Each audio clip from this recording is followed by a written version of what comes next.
മൂത്തു തുടങ്ങിയപ്പോൾ തന്നെ കീറി വെച്ചിരുന്ന പച്ചമുളകും ഇട്ടു മൂപ്പിച്ചു.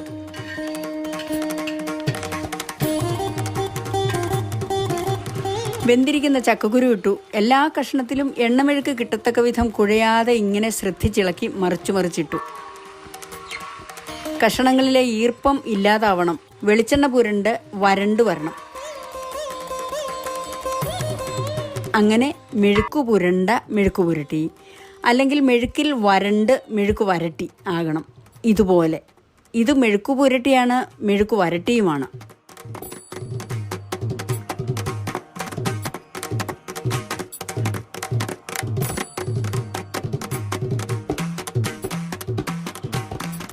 ചോറ് വിളമ്പി. 2-3 മാസമായിട്ട് കണ്ണകിക്ക് ചക്കക്കുരു മെഴുക്ക് വരട്ടിയോട് ഇത്തിരി പ്രിയം കൂടുതലാണ്. അതുകൊണ്ട് മെഴുക്ക് വരട്ടി വേണ്ടത്ര വിളമ്പി.